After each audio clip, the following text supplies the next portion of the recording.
Boa noite. Vamos começar hoje o nosso 9º módulo, Etapas da Vida. E é interessante quando pensamos nessas etapas da nossa vida. Porque Carl Gustav Jung, quando vai propor a nossa jornada heróica, o nosso processo de individuação, de desenvolvimento como ser humano, uma das coisas que ele traz e chama a nossa atenção é que é necessário, para se viver uma vida plena, que façamos o sacrifício. Na verdade, que possamos estar disponíveis para a morte. E essa morte é uma morte simbólica. A morte que vai ser representada naquela criança que um dia nós fomos, no adolescente que um dia surgiu, no adulto que estamos vivendo, na velhice que iremos viver e na morte de fato. Então, quando falamos nas etapas da vida, estamos falando do desenvolvimento da nossa personalidade, né? Da possibilidade de a cada nova etapa, na verdade, né? Nova vivência, possamos melhorar e aprimorar a nossa psique, possibilitando assim que o processo de individuação possa ser cada vez mais consciente. E é claro que para começar a falar das etapas da vida, nós vamos falar da infância, né? Então, todos nós, em algum momento, vivemos esse período da nossa vida que começa a partir do nascimento e que vai por volta dos 8, 9 anos. E como Joana nos fala, em alguns países, os países mais quentes, essa etapa pode ficar um pouco mais curta e dependendo do gênero também ela modifica. Mas a infância propriamente dita, ela vai até os 9, 11 anos, porque aí fica naquela fase pré-púrbere, onde os hormônios, tanto nos meninos quanto nas meninas, começam a atuar. Mas qual é a importância e por que falar da infância? Sempre quando nós começamos um processo terapêutico, seja ele acompanhado por um profissional ou um processo de autoconhecimento que a pessoa se propõe a fazer, ele só pode de fato ter validade se ele começar do começo. Então a infância termina sendo sempre o nosso ponto de partida para o processo de autodesenvolvimento, de autoconhecimento. E às vezes as pessoas dizem assim, mas eu já imagino fazer terapia, porque tem que falar do meu passado, falar da infância, falar do pai, falar da mãe, mas eu estou com um problema agora, desse momento. E mesmo que comecemos a conversar sobre o momento atual, que é o casamento, ou que é um desemprego, ou uma depressão, em algum momento desse processo que a pessoa está vivendo no agora, na vida adulta, as questões da infância precisarão ser revistas, serem faladas. Por quê? Porque é na infância que a nossa psique é extremamente plástica. Ela é moldável, facilmente moldável. E é justamente na infância que todos os processos começam a atuar. Os processos que estaremos vivendo nessa existência. Então, a nossa infância, que é muito maior do que a infância dos animais, dos mamíferos, porque eles têm uma infância bem mais curta, ela proporciona para todos nós essa possibilidade de um amadurecimento para a vida adulta, mas é também, segundo alguns psicólogos, essa longa infância, esse período longo de dependência dos nossos pais, que também nos causa ou nos favorece a instalação das neuroses, né, dos nossos complexos que vão atuar na nossa vida de uma forma negativa ou positiva. Mas, Joana de Ângeles, em Amor Imbatível Amor, ela traz. É na infância que se fixam em profundidade os acontecimentos. As impressões de aceitação como de rejeição se lhe esculpirão em profundidade, abençoando-o com o amor e a segurança ou dilacerando-lhe o sistema emocional, que passará a sofrer os efeitos inconscientes da animosidade de que foi objeto. Então, como a mentora traz, é nessa infância que tudo vai se fixando de forma profunda. Primeiro porque a criança tem um ego extremamente frágil, né? Então vamos imaginar, se pudéssemos dimensionar um ego, a cabeça de um alfinete. Então, logo no início da vida humana, a identificação da criança com si mesmo é muito pequena. Ela tem uma relação visceral ligada totalmente à mãe. Então, essa criança que está imersa no seu próprio inconsciente tem como self a sua mãe. Então, todos esses primeiros momentos da vida, os primeiros anos de vida dessa criança, ela está ali vivendo todos os acontecimentos com uma extrema profundidade. Tudo que ela vivencia, tudo que ela experimenta, vai se compondo ali no seu inconsciente. E é a partir disso que essa criança vai, no decorrer da sua experiência como criança e adolescente também, amadurecendo e construindo os complexos. Então, todas as vezes que eu vivencio emoções repetidas no decorrer da minha vida como criança, eu vou ali fortalecendo e construindo os meus complexos. E aí a mentora continua. As impressões de aceitação como de rejeição se lhe esculpirão em profundidade. E daí vem essa certeza que nós temos de que quando essa criança é aceita já no ventre materno ou rejeitada, essa criança vai ter a sua impressão de aceitação no mundo ou não. Então, muitas vezes, nós temos uma sensação de que não somos bem-vindos, que estamos à margem naquele ambiente, porque já desde o ventre materno, essa criança, esse ser, já pode ter sido rejeitado. Então, quando nós estamos pensando no ser criança, né, nessa vida infantil que todos nós tivemos, é importante que possamos rememorar, se não de fato, mas pelo menos fazer um mergulho mais profundo, para que possamos entender, a partir da criança que fomos e da infância que tivemos, porque somos hoje o adulto e porque atuamos e agimos e reagimos no mundo dessa ou daquela forma. Então, tudo que eu recebo na minha infância vai ditar o adulto que eu serei no mundo. Estamos falando numa instância psíquica, no processo dessa vivência, sem contar com isso também todas as manifestações das minhas vidas passadas, que se encontram no meu inconsciente profundo, no meu inconsciente coletivo. Que dependendo do que eu receba nesta vida, como educação, acolhimento ou rejeição, eu posso ativar essas questões que eu já vivi em uma outra experiência. E aí nós vamos ver toda a manifestação disso nessa vida atual. Bem, e aí Joana continua. A criança mal amada, que padece violências físicas e psicológicas, vê o mundo e as pessoas através de uma ótica distorcida. As suas imagens estão focadas de maneira incorreta e, como consequência, causam-lhe pavor. O que a mentora nos traz aqui é, de uma outra forma, o conceito de complexos. Então, essa criança que na sua infância ela é vítima da violência, seja ela física ou seja ela psicológica, ela vai criar e construir ali um complexo. E a partir desse complexo, a minha vida vai ser vista de forma distorcida. Então, vamos supor que uma criança, que ela foi rejeitada, e eu não estou falando de uma rejeição onde ela tenha sido literalmente abandonada, mas uma rejeição nos seus primeiros anos de vida. Uma rejeição porque os pais trabalhavam muito, estavam passando por uma crise no casamento ou porque uma crise financeira, qualquer coisa que venha a abalar a emoção desses pais, que venha a abalar o afeto, a afetividade desse pai ou dessa mãe ou de ambos. E que essa criança, nas suas necessidades iniciais de pertencimento, de segurança, ela tenha sido não atendida ou mal atendida.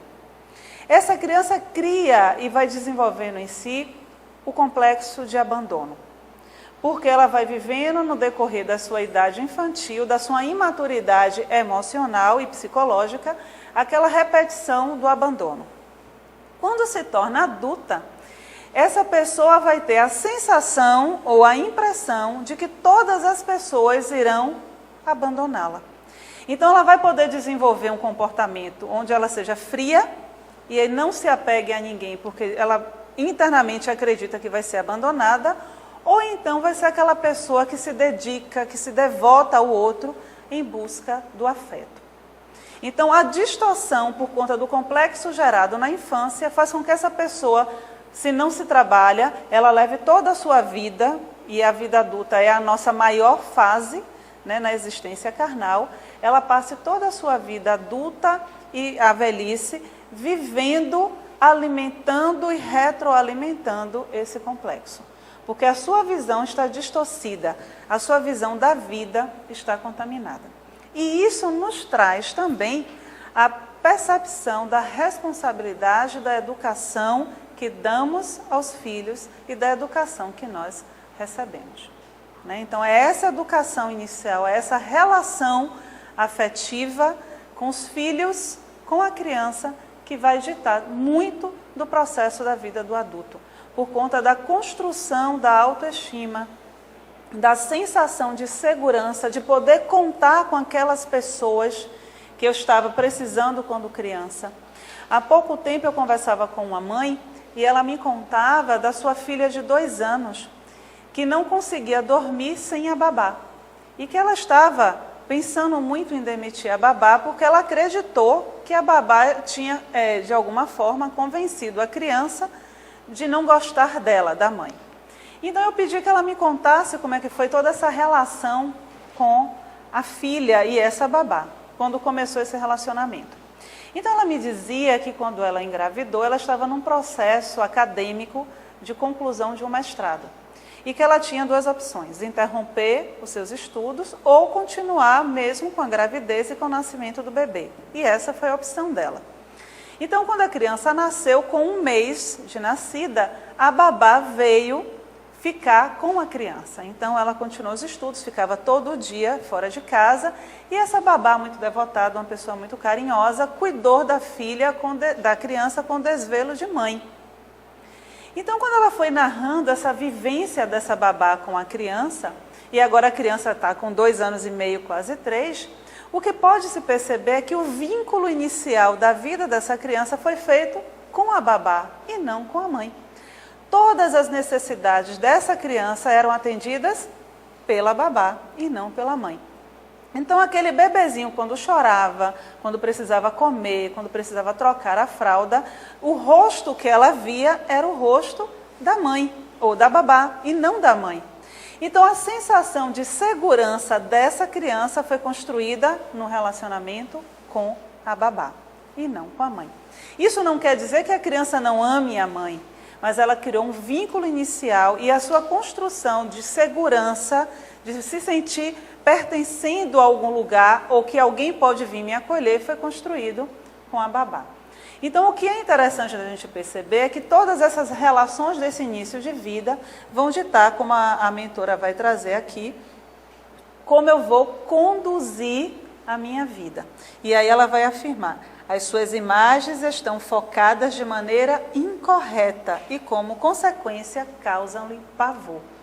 Por isso que muitas vezes nós vamos construindo toda a nossa vida com base em algo que não é real. Mas para nós que estamos com a nossa criança interna machucada, porque a criança que nós fomos continua existindo. Ela continua na nossa psique ali ainda, muitas vezes ferida, sangrando, abandonada, precisando ser acolhida, precisando ser amada. Então todo esse processo psicológico vai passar por uma necessidade de que você abandone esse papel da vítima e acolha essa criança ferida. Mas o grande problema, muitas vezes, nosso como adultos, é que além de termos sofrido, em alguns casos, o abandono real, quando chegamos na fase adulta, abandonamos também a nossa criança. E deixamos que ela continue passando pelas mesmas situações que passávamos quando éramos crianças. Então, Jung vai chamar a nossa atenção. Tudo aquilo que quisermos mudar nas crianças, devemos primeiro examinar se não é algo que é melhor mudar em nós mesmos. E quando Jung vai chamar a atenção, ele fala muito pouco da infância, mas ele se adentra no assunto da educação, da importância do educar. E é interessante quando nós pensamos nisso, porque hoje nós vemos que as crianças são muito mais avançadas, espertas e inteligentes. E é fácil, muitas vezes, olharmos para as crianças e dizermos: ah, mas essa criança está muito atrevida, ou muito mal educada, ou muito esperta. E, na maioria das vezes, o que nós percebemos é que a criança não tem problemas. Né? Não tem problema para a criança não paga a conta, a criança não tem que estar cumprindo horário no trabalho, a criança não tem essas preocupações que é do mundo adulto. Então, de fato, quais são os problemas que nós encontramos nas crianças? E aí eu lembro de um garoto de 6 anos, que ele entrou uma vez no consultório e ele estava muito chateado, muito mesmo. E ele sentou, cruzou as pernas, cruzou os braços e me olhou com um rostinho muito bravo. E aí eu perguntei a ele: mas você está tão bravo, você tem algum problema? Ele olhou para mim bem sério e fez: 2. Eu tenho 2 problemas. Eu disse: mas você só tem 6 anos, é muito problema para uma pessoa de 6 anos, você não acha não? E ele não gostou da gracinha. Eu disse: então você me conte, quais são os seus 2 problemas? E ele apontou com o dedinho para fora do consultório, para a sala de recepção. Eu disse: quais são os seus problemas? Ele: meu pai e minha mãe. Esses eram os 2 problemas do garotinho de 6 anos. Então eu pedi ao menininho para sair, porque ele era lúcido, e pedi aos problemas para entrarem, porque a gente precisava conversar. Então é exatamente isso que Jung vai chamar a atenção. Tudo aquilo que eu quero mudar na criança, e aqui vamos falar dos pais e filhos, impossível falar da criança sem falar dos pais, eu preciso antes observar se não é exatamente aquilo que eu preciso mudar em mim. Porque a criança, ela também é educada por aquela parte minha que eu desconheço. Então, todos nós que fomos educados também por pais, mães ou por responsáveis, nos educou tanto com aquilo que ele fala, com o que faz, mas também com aquela outra parte dele que ele desconhece. Como já diz Jung, a sombra também educa. E isso é muito interessante, porque essa criança vive também o psiquismo dos pais. Muitas vezes, e Jung relata isso em alguns casos, pacientes dele que não sonhavam, relatavam os sonhos dos filhos. E ele podia, através do sonho dos filhos, analisar a personalidade daquele pai ou daquela mãe. Então é importante que eu perceba, e no caso desse garotinho que eu narrei, a grande queixa dos pais, e principalmente do pai, era que esse menino estava muito rebelde na escola. Ele estava intransigente, rebelde, e ele era um menino muito calmo. E uma das conversas que eu tive com o garoto me perguntou se era possível que ele sempre estivesse errado e que o pai dele sempre estivesse certo. E eu olhei para aquele garoto e me vi na responsabilidade e na obrigação de dizer a ele: não, seu pai também erra. E esse foi o motivo que o garotinho e a família nunca mais foi vista lá no consultório, porque o pai não aceitava a ideia de mostrar ao filho que ele também cometia erros. E queria que um menino de 6 anos de idade compreendesse e aceitasse ser o lixo da família. Então é isso que a gente vai percebendo muitas vezes no processo e na construção da ovelha negra, do filho rebelde, daquele filho que é sempre o questionador, porque muitas vezes uma família, na sua forma na sua dinâmica, ela precisa encontrar aquele que vai ser o depósito de toda a minha sombra que eu não consigo manifestar ou que eu não consigo entrar em contato. E aí, continuando com Jung. Quanto menos os pais aceitem seus próprios problemas, tanto mais os filhos sofrerão pela vida não vivida de seus pais. E tanto mais serão forçados a realizar tudo quanto os pais reprimiram no inconsciente. E é quase assustador isso, Porque todo o processo de inconsciência da pessoa que sou grita muitas vezes mais alto do que a pessoa que eu penso que sou. Então, aquilo que a gente pensa que esconde tanto, às vezes aparece muito mais. Por isso que Jung afirma, a sombra também educa. Por isso que muitas vezes pais tão moralistas têm filhos com comportamentos amorais. Por isso que muitas vezes os nossos filhos fazem e têm atitudes que nós dizíamos antes de tê-los que reprimiríamos, e que quando o filho faz a gente dá uma risadinha, porque esse filho termina compensando aquilo que eu nunca fiz.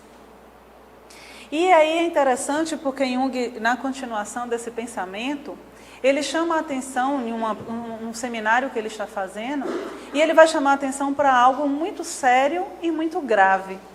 Porque ele começa dizendo assim: os pais têm um hábito de dizerem que estão sacrificando suas vidas pelos seus filhos e que fazem tudo pela felicidade dos seus filhos. E esse é um dos grandes erros que os pais cometem. Porque um pai que sacrifica a sua vida em prol da felicidade do seu filho e passa toda a sua vida sacrificando-se para que o seu filho seja feliz, o que ele está ensinando ao seu filho é que a felicidade é algo impossível. Porque se eu não consigo ser feliz por mim mesma, eu estou dizendo ao meu filho que ele também não vai conseguir. Porque como eu posso ensinar a ele algo que eu não sei fazer por mim? Né? Então isso é algo muito profundo, porque o que ele está falando e o que ele traz em termos psicológicos é que o meu processo de individuação precisa continuar acontecendo independente daquela função que no momento eu estou exercendo como pai ou como mãe. E que meu filho é uma individualidade à parte de mim. E que eu preciso também ensiná-lo a ser uma personalidade, a ser uma individualidade, respeitando e preparando-o para isso. Porque quando a gente não consegue fazer isso, o que nós vamos criando é uma sociedade altamente massificada. Então é importante que todos nós pensemos, não só como educadores, mas como aqueles que fomos educados. E nos perguntemos quais são os pontos da minha existência que precisam agora passarem pelo sacrifício. Aquilo que é da minha infância, da minha criança, que já não me ajuda mais no meu processo de individuação.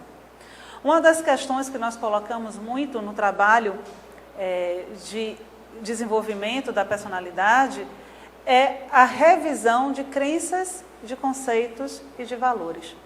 Então eu preciso me perguntar de fato se tudo aquilo que eu ouvi e acreditei durante toda a minha vida, se isso ainda é válido para mim hoje, com os valores, com a percepção, com o conhecimento que já tenho. Porque muitas vezes nós construímos uma vida adulta, toda ela baseada, como Joana já falou na frase anterior, toda ela baseada nas questões da minha infância.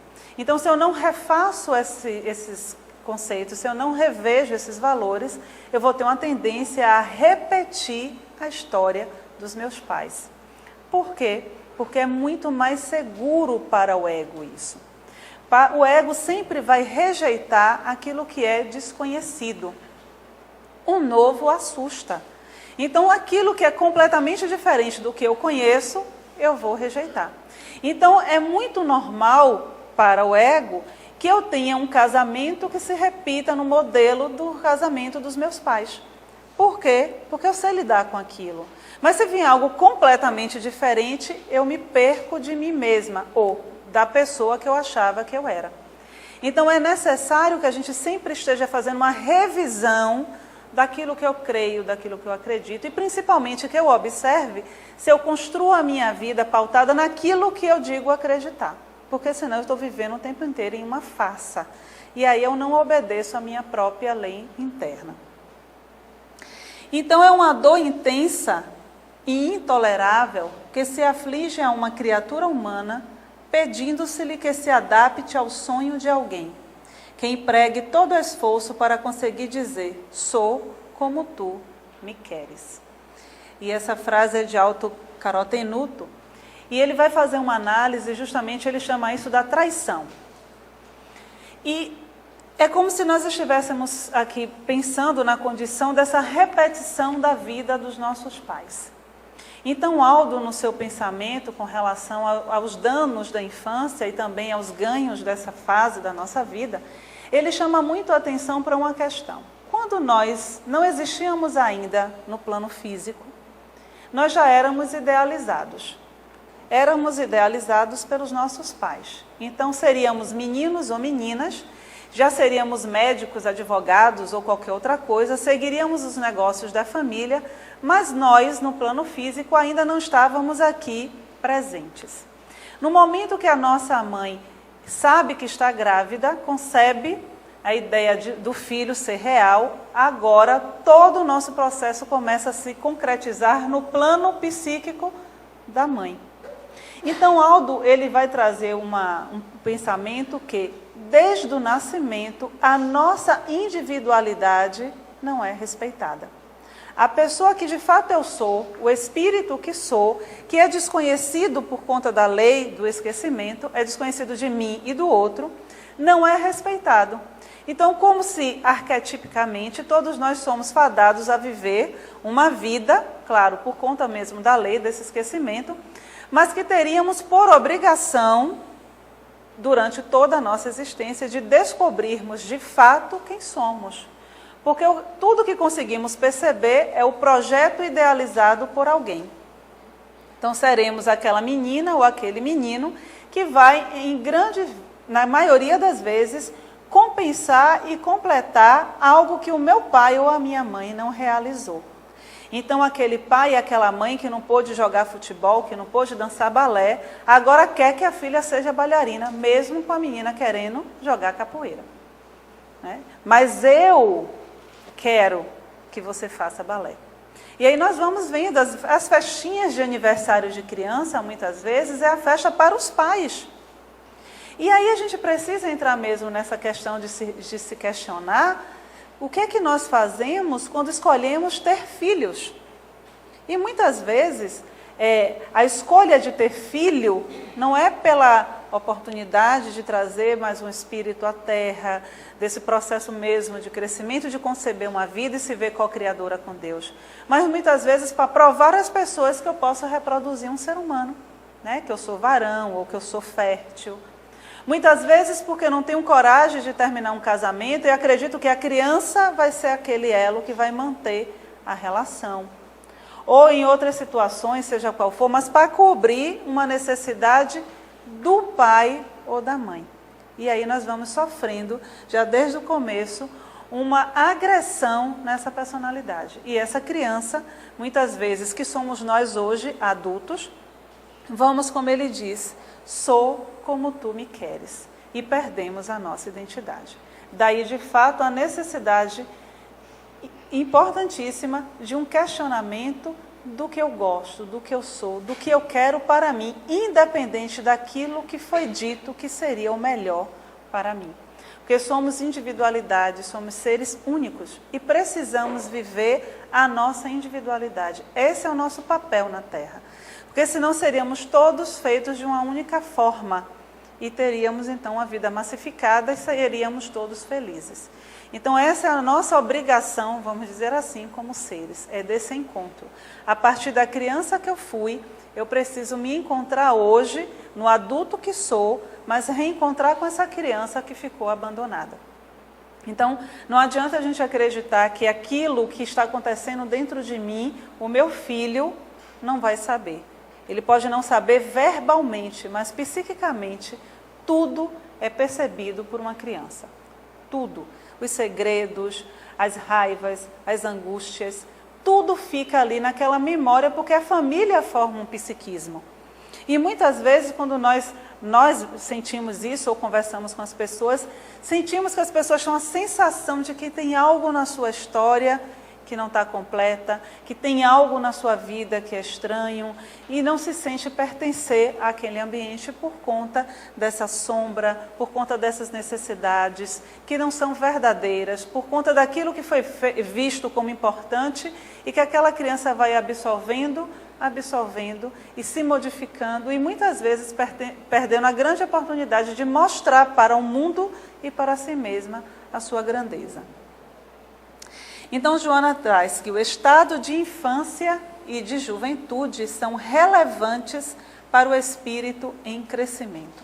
Razão pela qual, dentre os animais, o ser humano é o que o tem mais demorado, quando se lhes fixam os caracteres, os hábitos e se delineiam as possibilidades de enriquecimento para o futuro.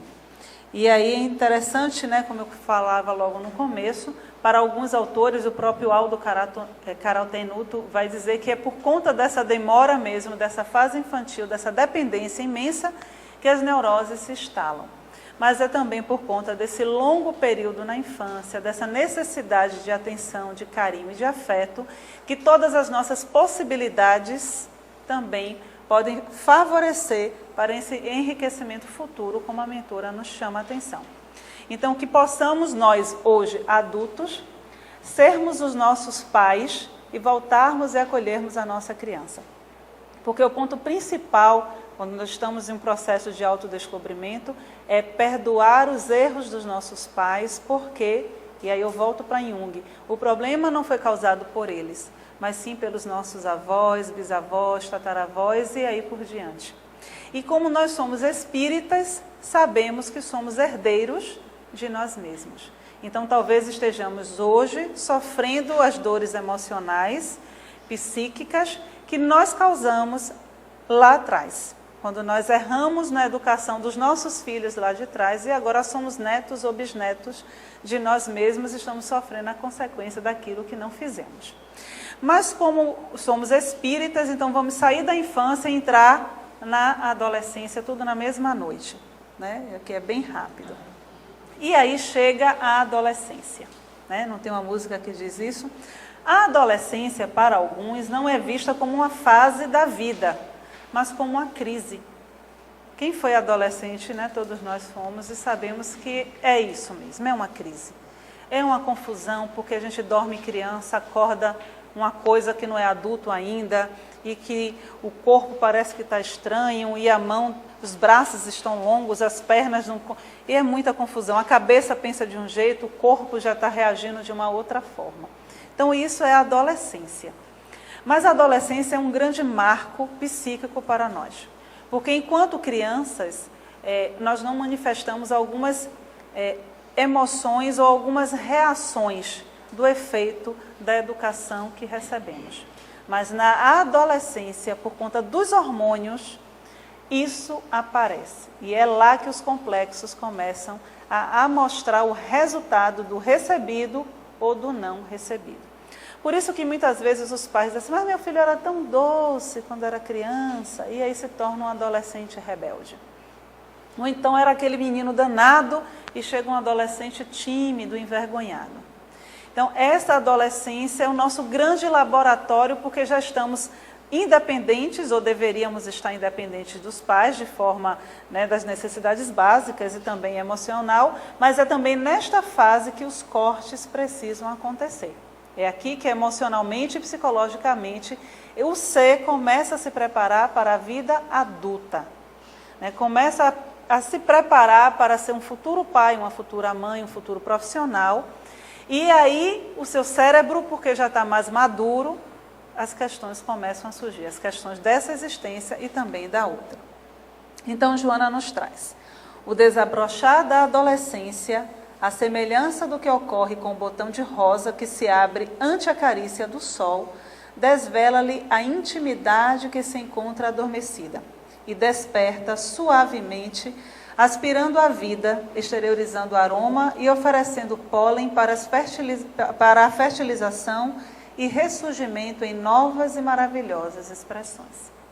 Eu lembro que certa feita eu fazia um trabalho com jovens e eu levei exatamente essa frase.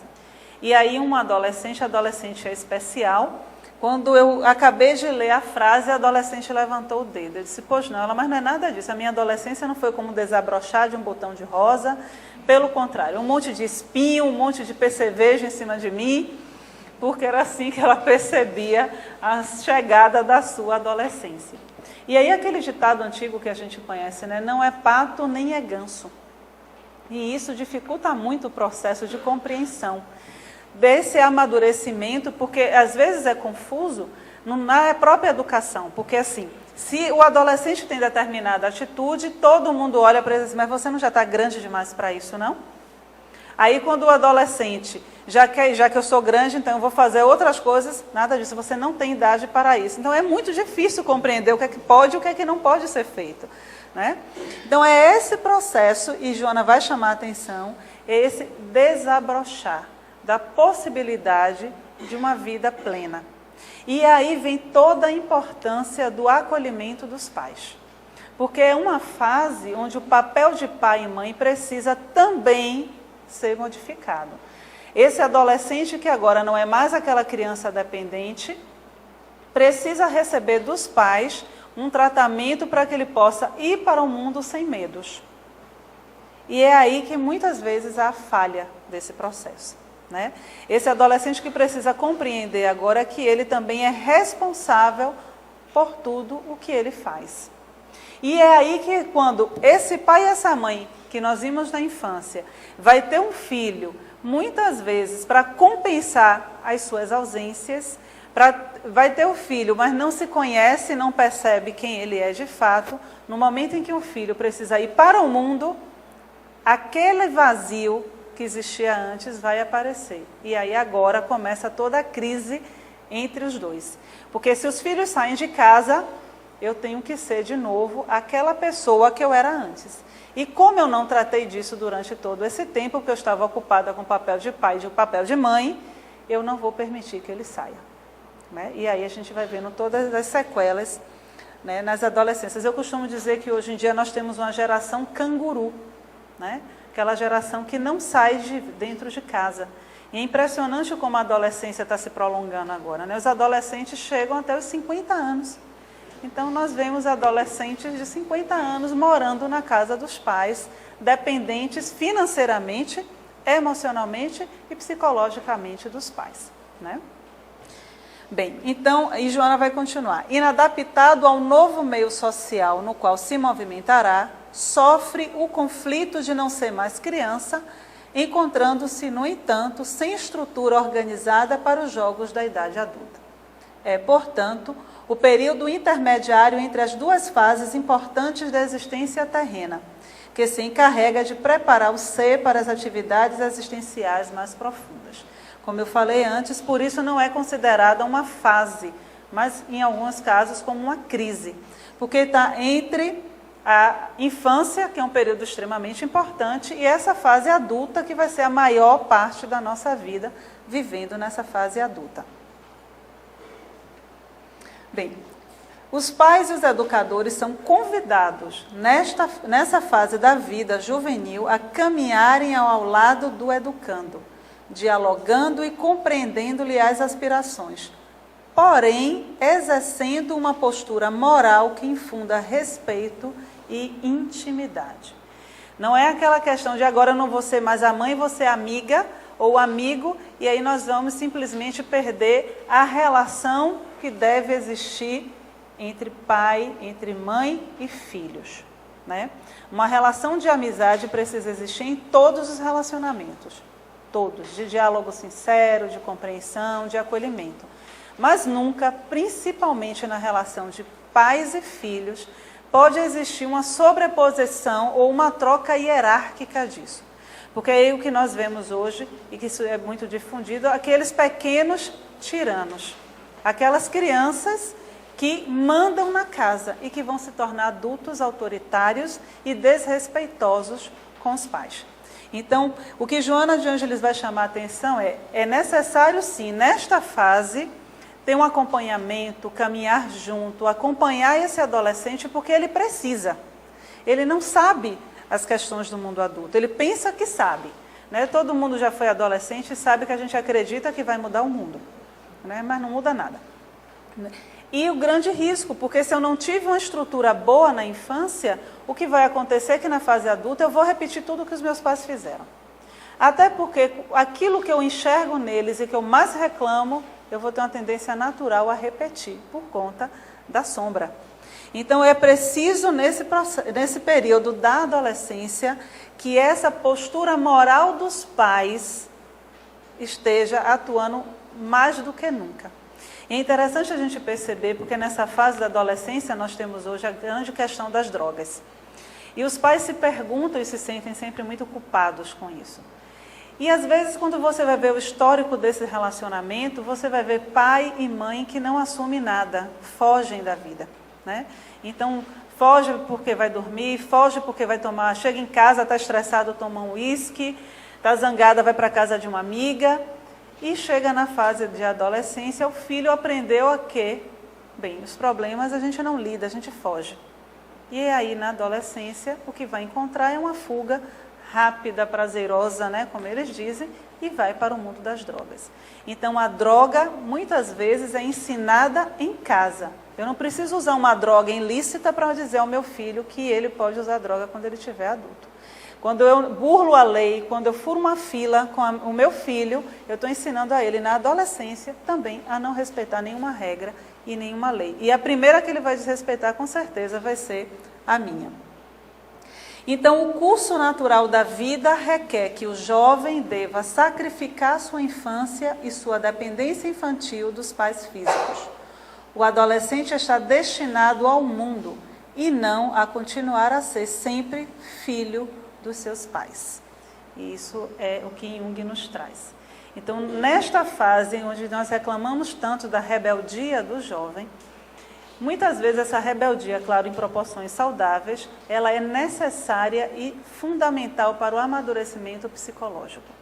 A rebeldia vem nesse sentido de questionar. Esse jovem precisa aprender a questionar.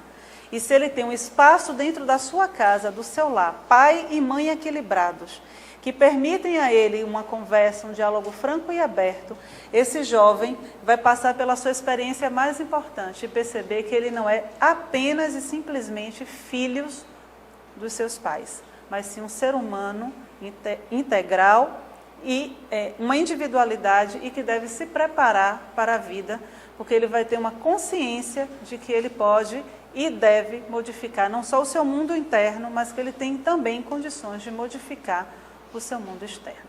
Então, até o nosso próximo encontro. Muita paz.